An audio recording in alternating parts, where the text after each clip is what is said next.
Dear students, I welcome you to the BioWin Academy. I am Dr. Praveen Kumar Domde, going to explain you the basic principles of life from the chapter 1, that is Living World, of 11th Biology Maharashtra State Board. This is applicable to all the boards because this is all complete basic information. Now we are going to talk about the living world. हम living world के बारे में बात कर रहे हैं. तो यदि हम अर्थ को देखते हैं, प्लैनेट अर्थ को देखते हैं, तो प्लैनेट अर्थ दो कंपोनेंट्स से बनी हुई है. It's made up of two components. एक कंपोनेंट है बायोटिक कंपोनेंट और दूसरा है abiotic component. So planet Earth it's made up of abiotic component as well as biotic components. जितने भी लिविंग ऑर्गेनिजम्स हमें अर्थ के ऊपर दिखाई देते हैं, that makes the biotic component. Component का मतलब होता है पार्ट और भाग. वो सभी जितने भी लिविंग ऑर्गेनिजम्स है वो ऑर्गेनिजम्स, ठीक है, जितने भी लिविंग बींग्स होते हैं उन्हें ऑर्गेनिज्म कहा जाता है. और ये लिविंग ऑर्गेनिजम्स है, ये हमारे अर्थ का बायोटिक कंपोनेंट है. और इनको छोड़ के बाकी सारी चीजें अबायोटिक कंपोनेंट में आती है. Air, water, soil, temperature, pressure, stones, which ever you think. अब ये जो हमने बायोटिक और अबायोटिक कंपोनेंट्स में इस तरह से डिवीजन किया है, इसके पीछे में क्या आधार है? What is the basis for the division of this particular components? So we know that what are the characteristics of the living organisms and non-living things. हमें living organisms के characteristics है, यानी किसी भी चीज को बायोटिक है या अबायोटिक है, लिविंग है या नॉन लिविंग है, ये यदि ठहराना है तो उसे कुछ कैरेक्टरिस्टिक्स अप्लाई करके देखना होगा. ये ऐसा ही है कि आपके सामने में दो व्हीकल्स है और उस व्हीकल में से आप एक व्हीकल जो है वो टू व्हीलर है और दूसरी व्हीकल फोर व्हीलर है, उसमें भी वो कार है. तो अगर किसी ने पूछा कि भाई इसमें से कार कौन सी है और टू व्हीलर कौन सी है, तो इमीडिएटली आप बता सकते हो. इसका कारण आपको दोनों के फीचर्स पता है, दोनों के कैरेक्टरिस्टिक्स पता है वेरी इजीली. वैसा ही आपके सामने अगर मिल्क और वाटर रख दिया जाए तो आप भी इमीडिएटली बता सकते हो कि मिल्क के फीचर क्या है, वाटर के कौन से और कौन सा वाटर है, कौन सा मिल्क है करके. इसी तरह से if the thing is brought to you, कोई भी एक चीज, अभी पहले मैं उसे एक वस्तु बोल रहा हूं, एक चीज बोल रहा हूं, एक वस्तु है. अभी मैं उसे प्लांट, एनिमल या कोई नॉन लिविंग थिंग नहीं कह रहा हूं. लेकिन किसी ने अगर आपको एक वस्तु लाकर दी and that person is asking कि बताइए ये लिविंग है या नॉन लिविंग है, तो कई लोग, आप में से कई स्टूडेंट्स इमीडिएटली बता सकेंगे कि यह लिविंग है या नॉन लिविंग है. इसका कारण आपको कैरेक्टरिस्टिक्स पता है. यू नो द कैरेक्टरिस्टिक्स, कि लिविंग के कैरेक्टरिस्टिक्स क्या होते हैं और नॉन लिविंग के कैरेक्टरिस्टिक्स क्या होते हैं. उन्हीं को हम यहां पर फिर से एक बार पढ़ने जा रहे हैं, ठीक है. तो जो अबायोटिक कंपोनेंट है वो है air, water, soil, temperature, pressure और काफी सारे उसमें अबायोटिक कंपोनेंट्स है. ये तो सिर्फ एग्जाम्पल के लिए लिखा हुआ है. तो ऑब्वियसली जो बेसिक प्रिंसिपल्स ऑफ लाइफ है, अब ये जो बेसिक प्रिंसिपल्स ऑफ लाइफ है, इसमें सबसे पहले कि लाइफ एग्जिस्ट करती है अर्थ के ऊपर में, तो वो जो लाइफ है, वो जो लिविंग बीइंग है, उसके कैरेक्टरिस्टिक्स क्या है. तो obviously every living being who has taken birth on the earth, is it clear, will have to survive.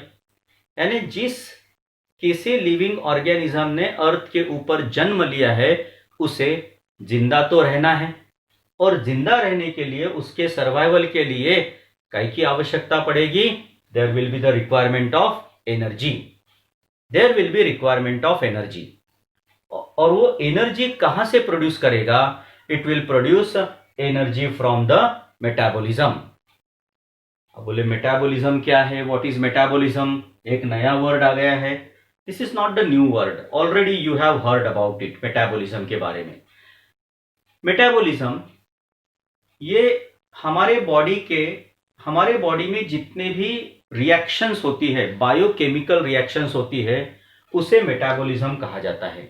ठीक है, जितने भी biochemical reaction, the sum total of all the biochemical reactions taking place inside the cell or body of the living organism is called as metabolism.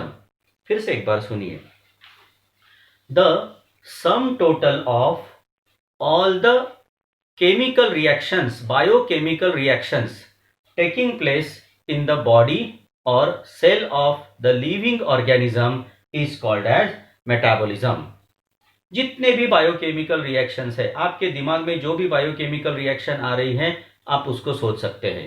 यहां पर बहुत ही simple, तो ये जो मेटाबॉलिज्म है ये भी 2 टाइप के रिएक्शन से बनी है, क्योंकि हमारे बॉडी में 2 टाइप के रिएक्शंस होती है।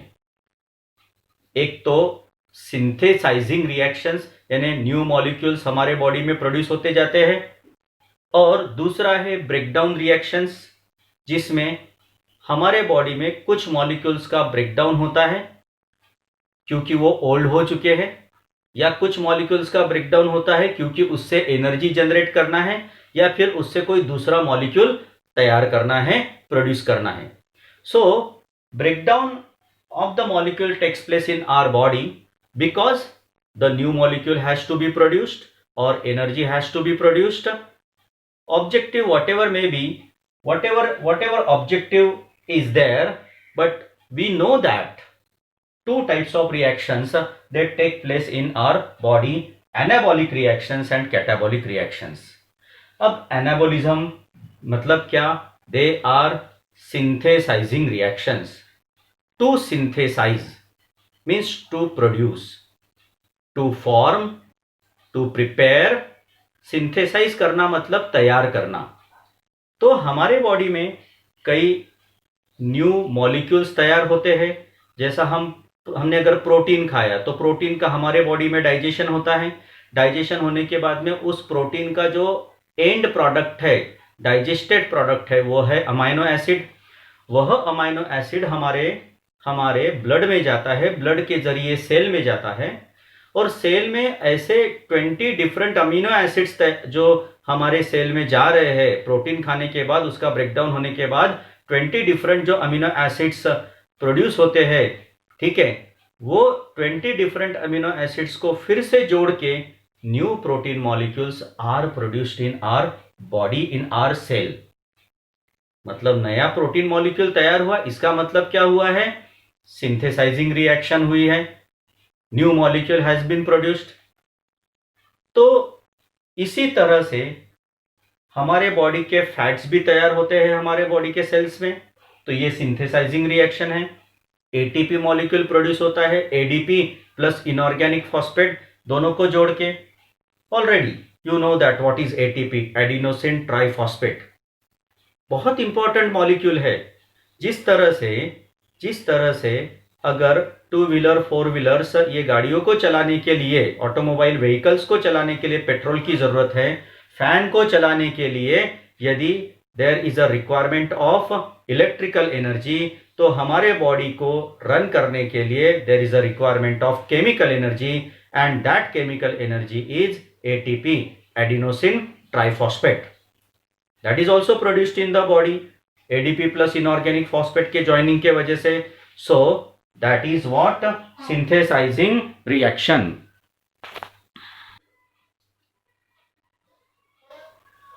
तो वह सिंथेसाइजिंग रिएक्शन हो गई है। अब जो दूसरी रिएक्शन है दैट इज व्हाट? कैटाबोलिज्म और ब्रेकडाउन रिएक्शंस। हमारे बॉडी में कई सारे अलग अलग टाइप के ब्रेकडाउन रिएक्शंस भी होते हैं। जैसा हमने ग्लूकोज खाया, तो या फिर अगर डाइजेशन की बात कहते हैं, तो यदि हमने चावल खाया, राइस खाया है, that rice will be digested in our digestive system into the glucose molecule. उस राइस का डाइजेशन होने के बाद में कन्वर्शन होता है, मतलब स्टार्च का कन्वर्शन होता है, क्योंकि राइस में और भी बाकी चीजें हैं, तो उसमें जो स्टार्च है वो डाइजेशन होने के बाद में उसका कन्वर्शन ग्लूकोज में होता है। That glucose is absorbed through the small intestine and will enter into the blood. Through the blood it will be supplied to entire body cells. सारे बॉडी सेल्स को वह ग्लूकोज सप्लाई होगा। All the cells will use that glucose. वो glucose को use करने के बाद after utilization of the glucose what happens, that glucose is broken down into carbon dioxide and water. उस ग्लूकोज का सिस्टमैटिक ब्रेकडाउन होता है by the process of glycolysis, Krebs cycle, electron transport system. ये जो तीनों प्रोसेसेस है, ये तीनों पाथवेज हमारे सेल में होते हैं। उस ग्लूकोज का सिस्टमैटिक ब्रेकडाउन होता है और ग्लूकोज का कन्वर्शन कार्बन डाइऑक्साइड और वाटर में होता है। कार्बन डाइऑक्साइड हमारे एक्सलेशन के जरिए बाहर फेंका जाता है, कुछ वाटर भी बाहर फेंका जाता है, कुछ वाटर यूज होता है, कुछ वाटर एक्सक्रीशन के जरिए बाहर फेंका जाता है। लेकिन जब ये सिस्टमैटिक ब्रेकडाउन हो रहा है, इस ब्रेकडाउन के रिएक्शन को बोला गया है कैटाबॉलिक रिएक्शन और catabolism, breakdown reactions. But during this process whichever energy is liberated, जब ग्लूकोज का इस तरह से सिस्टमैटिक ब्रेकडाउन होता है तो जो एनर्जी लिबरेट होती है, जो ऊर्जा उत्पन्न होती है, that energy is converted into metabolically usable form of energy which is called as ATP. क्योंकि जो एनर्जी लिबरेट हो रही है वो डायरेक्टली यूज नहीं कर सकते, इसलिए उसका conversion metabolically usable form of energy में होता है और उसे कहते हैं एडिनोसिन ट्राइफॉस्फेट केमिकल एनर्जी। तो एक साइड में अगर आप देखोगे तो ग्लूकोज का ब्रेकडाउन कार्बन डाइऑक्साइड और वाटर में हो रहा है, लेकिन मतलब ये तो कैटाबॉलिक रिएक्शन है। लेकिन दूसरे साइड में देखोगे तो एटीपी तैयार हो रही है, तो एटीपी क्या हो गई, एनाबॉलिक रिएक्शन। सो ये एनाबॉलिक और कैटाबॉलिक दोनों टाइप के रिएक्शंस हमारे बॉडी में साइमल्टेनियसली चलते रहते हैं, और ये दोनों टाइप के रिएक्शंस की सम टोटल अगर करेंगे तो that will be called as metabolism. Both reactions are extremely important for our body, our cell, for our survival, for generation of energy. So तो हमें जिंदा रहने के लिए, सारे लिविंग ऑर्गेनिजम्स को जिंदा रहने के लिए उन्हें काय की आवश्यकता है, there is a requirement of energy. So living beings, कोई भी लिविंग ऑर्गेनिज्म है उसके कुछ कैरेक्टरिस्टिक्स होते हैं, तभी जाके उसे लिविंग बोला जा सकता है। पहला कैरेक्टरिस्टिक है growth. All living organisms they show growth. जितने भी लिविंग ऑर्गेनिजम्स हैं वह ग्रोथ शो करते हैं, वृद्धि शो करते हैं, बराबर है। तो growth is one of the characteristics of living organism. Living organism के कैरेक्टरिस्टिक कौन कौन से हैं? Growth, reproduction, metabolism, cellular organization and consciousness. ये सभी के सभी लिविंग ऑर्गेनिज्म के कैरेक्टरिस्टिक्स हैं। इसके अलावा भी है बट इतने ठीक है, फिलहाल हम इतने देखेंगे ना। सारे लिविंग ऑर्गेनिजम्स ग्रोथ शो करते हैं। अगर हम यूनिसेल्यूलर बैक्टीरिया देखेंगे, जैसा प्रोकैरियोटिक ऑर्गेनिजम्स है, they are unicellular, single cell से बना हुआ है, ठीक है। तो जो यूनिसेल्यूलर ऑर्गेनिज्म है वह एक सेल से दो सेल बने, दो से चार बने, मतलब वो ऑर्गेनिज्म बनते जा रहे हैं, दे आर शोइंग ग्रोथ। अगर हम हमारे बॉडी की बात करते हैं, ह्यूमन बॉडी की बात करते हैं, तो ह्यूमन बॉडी में छोटा सा बच्चा जो है वो धीरे धीरे ग्रो होता है, बराबर है। उसकी हाइट बढ़ते जाती है, बॉडी मास इंडेक्स बढ़ते जाता है, वजन बढ़ते जाता है, दैट इज ऑल्सो ग्रोइंग। तो living organisms they show growth, this particular characteristic. लेकिन कोई भी चीज ग्रोथ शो कर रही है यानी वो लिविंग है, ऐसा हम नहीं कह सकते। ये बात सही है, growth is the characteristic of living organism or one of the characteristics of the living organism. But anything which is showing growth means that is living, we cannot say. इसलिए हम सिर्फ ग्रोथ को as a defining feature of living organism नहीं ले सकते, क्योंकि कई जगह पे देखते हैं रेगिस्तान में अगर आप जाओगे तो वहां पर जो रेती है वो रेती उड़ते हुए जाती है और उसके ढीक बनते जाते हैं. So there you will find the formation of the sand mounts in the desert area. Even अगर घर की भी अगर बात करते हैं, रोज जो कचरा साफ कर रहे हैं वो अगर एक जगह पे हम जमा करते जाए, रोज रोज उसे फेंके नहीं, तो उसका भी एक ढीक बनते जाता है. You will find there will be the formation of heap of the garbage. तो इसका मतलब कि that heap is also growing, that sand mound is also growing. If suppose you put the stone boulders one above the other, you will find also that stone boulders heap is also growing. We cannot say that is the living organism because other characteristics are not present in that. So merely if anything is showing growth means it is living organism, we cannot say, हम ऐसा नहीं कह सकते. इसलिए सिर्फ growth को living organism को define करने के लिए यूज नहीं करते हैं. यह बात सही है कि यह लिविंग ऑर्गेनिज्म का कैरेक्टरिस्टिक है. दूसरा कैरेक्टरिस्टिक है reproduction. All living organisms they show reproduction, means formation of or giving the birth of new young one which is similar to the parent organism. That is called as reproduction. So reproduction it is the characteristic of living organism. तो फिर हम reproduction को defining feature करके use कर सकते हैं क्या living organism को? तो नहीं, क्योंकि कई ऐसे ऑर्गेनिजम्स है जैसा म्यूल ये दिखता तो डोंकी के जैसा, उसकी हाइट रहती है थोड़ी कम ज्यादा, और वो डोंकी और हॉर्स इसके क्रॉस के वजह से बनाया गया ऑर्गेनिज्म है. तो ये जो म्यूल है ये स्टराइल रहता है, ये नॉन रिप्रोड्यूसिबल है, ये रिप्रोडक्शन नहीं कर सकता, ये स्टराइल है. वैसा ही बैल देखोगे वो भी स्टराइल है.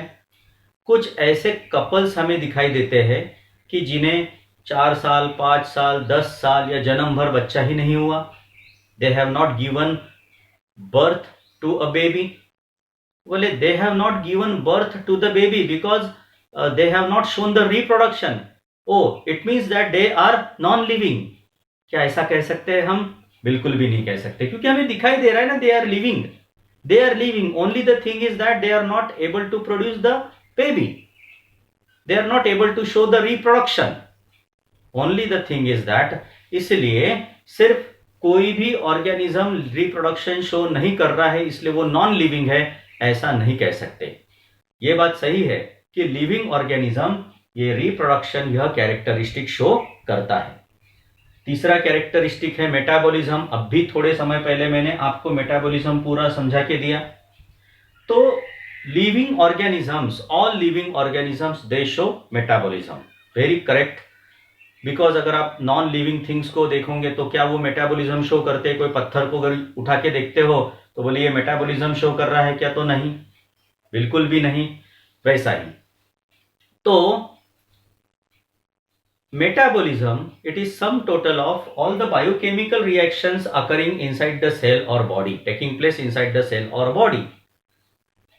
हर किसी लिविंग ऑर्गेनिज्म में मेटाबॉलिक रिएक्शंस होती है, बॉडी में होती है, बॉडी के अंदर होती है, सेल के अंदर होती है. तो क्या ये सेल के बाहर भी हो सकती है क्या? हाँ, हो सकती है. अगर एक टेस्ट ट्यूब ले लो, वो टेस्ट ट्यूब में अगर मान लो सलाइवरी अमाइलेज एंजाइम डाल दो जो सलाइवा में रहता है, जो स्टार्च को डिग्रेड करता है, तो थोड़ा सा स्टार्च ले लो, स्टार्च का घोल बना लो, वहां पर उसका सॉल्यूशन बना लो और उस सॉल्यूशन में सलाइवरी अमाइलेज एंजाइम डाल दो. तो थोड़े समय के बाद आपको पता चलेगा कि वो सलाइवरी अमाइलेज इस एंजाइम ने स्टार्च का डिग्रेडेशन कर दिया है, ब्रेकडाउन किया है और उसका कन्वर्शन माल्टोज में किया है.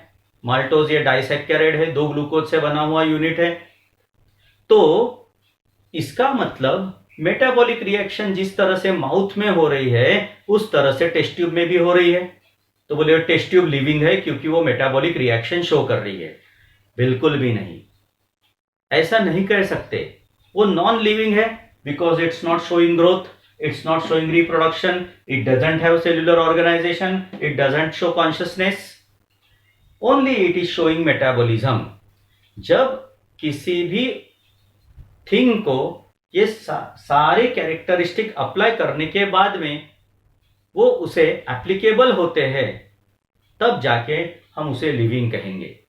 तो metabolism very obviously it is the important characteristic of living organism. But if any non-living thing is showing metabolic reaction, does not mean that it is living. Then cellular organization very important characteristic, क्योंकि non living things में cellular organisation नहीं होता, सिर्फ living thing में होता है। तो जो ऑर्गेनिजम्स है, लिविंग ऑर्गेनिजम्स है, ये living organisms cellular organization show करते हैं। प्रोकैरियोटिक सेल यूनिसेल्यूलर ऑर्गेनिज्म है, फिर भी सेल्यूलर ऑर्गेनाइजेशन शो कर रहा है। उसके बाद eukaryotic cells, eukaryotic organism complex organism है, इसकी सेल भी कॉम्प्लेक्स होती है, सेल से ही बना हुआ है। तो मेटाबॉलिज्म और सेल्यूलर ऑर्गेनाइजेशन अगर आपको किसी चीज में दिखाई दे रहा है तो it means that can be the living organism. उसके बाद कॉन्शियसनेस सतर्कता, it's the ability to sense the environment and respond to it. जो लिविंग ऑर्गेनिजम्स होते हैं they have a very important characteristic that is consciousness. They have the capability to sense the environment. हमारे surrounding का जो environment है, मान लो अगर यहां गर्मी हो रही है तो ऑटोमेटिकली हमारी बॉडी उस गर्मी को, उस इंक्रीज्ड टेम्परेचर को सेंस करेंगी, डिटेक्ट करेंगी और स्वेटिंग शुरू हो जाएगा। In order to cool down the body, की बॉडी का टेम्परेचर 37 डिग्री सेल्सियस से ज्यादा नहीं जाना चाहिए। इसीलिए what will happen, there will be increase in the temperature because body has sensed it. वैसा ही ठंडी भी हमारी बॉडी सेंस करती है। हमारी बॉडी अलग अलग टाइप के केमिकल्स को सेंस करती है। कोई अगर मान लो फ्रैग्रेंस है, ठीक है, कोई सुगंध है उसको सेंस करेंगी, कोई दुर्गंध है, फाउल स्मेल है, उसको भी सेंस करेंगी, बराबर है। सो उसी तरह से इंटरनली भी कुछ अगर हमने सॉल्ट खाया है या कोई अगर मान लो bitter thing we have eaten or we have eaten sweet thing, obviously our tongue will sense it and will respond accordingly. मतलब if it is extremely bitter, so accordingly we will respond, बराबर है। Like plants also respond to the light, water, बराबर। So तो living organisms में ये बहुत ज्यादा important characteristic है consciousness. This is what ability to sense the environment and respond according to it. So this is very important characteristics. When all these characteristics are present in that particular thing, then only we will call it as a living organism. सिर्फ कोई भी एक characteristic अगर हम show कर रहा है या नहीं शो कर रहा है तो हम उसे लिविंग ऑर्गेनिज्म नहीं कह सकते। So living organisms are living beings are those organisms which show growth, reproduction, metabolism, cellular organization and consciousness. So in the consciousness, the living organism's body will respond to different stimuli. अलग अलग stimuli को respond करती है। अब ले stimulus क्या है? Stimulus मतलब activating factor. Stimulus का अर्थ होता है activating factors, उत्तेजित करने वाले जो फैक्टर्स है। जैसा अगर गर्मी बढ़ गई है, आजू बाजू अगर गर्म है तो हमारी बॉडी को वो एक्टिवेट करती है और मतलब स्टिमुलेट करती है। एक्टिवेट कर रही है मतलब स्टिमुलेट कर रही है और हमारी बॉडी अकॉर्डिंगली स्वेटिंग कर रही है ऑब्वियसली। तो ये जो स्टिमुलस, ये जो वर्ड है, जिसको स्टिमुलस यानी उत्तेजना, स्टिमुलेटिंग फैक्टर, एक्टिवेटिंग उत्तेजिक फैक्टर जो बोलते हैं, ठीक है। तो ये कई अलग अलग टाइप के हो सकते हैं और उस हिसाब से हमारी बॉडी रिस्पॉन्ड करती है। हमारी बॉडी लाइट को रिस्पॉन्ड करती है थ्रू द आईज, ठीक है। Through the skin it will respond to the heat, cold और पियर्सिंग बाय द नीडल, ठीक है। It also detects the sound waves. बहुत कर्कश अगर ध्वनि है, if it's very bad sound, extremely high and irritating sound, accordingly we respond. And if it is very what we can say pleasant and mellifluous sound, accordingly also we respond, ठीक है। तो अलग अलग रिस्पॉन्स ऑर्गन्स भी living organisms में होते हैं। वो रिस्पॉन्ड किसको करते हैं? डिफरेंट स्टिमुलाई को, डिफरेंट एक्टिवेटिंग फैक्टर्स को। तो हमारी आईज, इसके लिए एक्टिवेटिंग फैक्टर लाइट होता है। हमारे जो ईयर्स है, इसके लिए जो स्टिमुलस है, एक्टिवेटिंग फैक्टर है, वो साउंड वेव्स है। हमारी जो टंग है, इसके लिए जो एक्टिवेटिंग फैक्टर है वो डिफरेंट टाइप के टेस्ट मॉलिक्यूल्स है। हमारी हमारी हमारी जो स्किन है, इसको एक्टिवेट करना है तो इसको टच करो या इसे पियर्सिंग नीडल से पियर्स करो या इसे कोई हॉट ऑब्जेक्ट या कोल्ड ऑब्जेक्ट लगाओ तो अकॉर्डिंगली स्किन भी रिस्पॉन्ड करेंगी। तो ये जो एक्टिवेटिंग फैक्टर्स होते हैं उन्हें ही स्टिमुलस कहा जाता है। So this is what all about the basic principles of living organisms and introduction of the living world. Thank you very much. Keep on watching my videos. You will get the immense knowledge, intense knowledge, thorough knowledge on the biology subject. And if you have any doubt, please ask me through the comment box. Thank you very much.